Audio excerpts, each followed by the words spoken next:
একজন ধনী দাদি তার নাতি রাঘবকে জোর করে বডিগার্ড দিয়ে বেঁধে ফেলে, কারণ সে যে কোনোভাবেই হোক তার নাতির বিয়ে করাতে চায়। আসলে রাঘব একটি লোভী মেয়েকে বিয়ে করতে রাজি ছিল না, তাই দাদি নিজের পরিকল্পনা অনুযায়ী এই পুরো নাটক সাজিয়ে ফেলে এবং নিজে ভিখারি সেজে বসে পড়ে। তখন মেয়েটি বাসায় যাওয়ার সময় দাদি মেয়েটিকে আটকে বলে, তুমি আমার নাতিকে বিয়ে করো। মেয়েটি অবাক হয়ে বলল, আমি তো এই ছেলেকে ভালো করে চিনি এই না। এদিকে স্ট্রেচারে শুয়ে থাকা রাঘব পুরো ঘটনাটা দেখে হাসি আটকাতে পারছিল না। দাদি তখন কান্না শুরু করে দেয় এবং বলে, তার জীবনের সবচেয়ে বড় ইচ্ছে হলো নাতির বিয়ে নিজের চোখে দেখা। দাদির এই কান্না আর কথা শুনে অনন্যা আরও বেশি অবাক হয়ে যায়।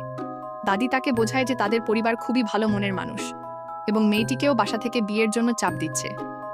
শেষ পর্যন্ত পরিস্থিতি এমন হয় যে অনন্যা 1 ঘন্টারও কম সময়ের মধ্যে রাঘবকে বিয়ে করে ফেলে।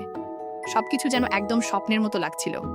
ঠিক তখনই মেয়েটির ফোনে মেসেজ আসে যে তার জব হয়ে গেছে, কিন্তু এই জবটা দাদি তাকে দেয় সে বুঝতেও পারে না। এর পরদিন মেয়েটা কাজ করতে থাকে, কিন্তু এরপরই আরেকটা সমস্যা শুরু হয়। একজন অহংকারী সুপারভাইজার নিজেকে সিইওর স্ত্রী বলে দাবি করে এবং অনন্যাকে হুমকি দেয় যে সে তাকে চাকরি থেকে বের করে দেবে। ঠিক তখনই হঠাৎ সে ভেজা মেঝেতে পিছলে পড়ে যায়। এই ঘটনায় সে আরও বেশি রেগে যায়।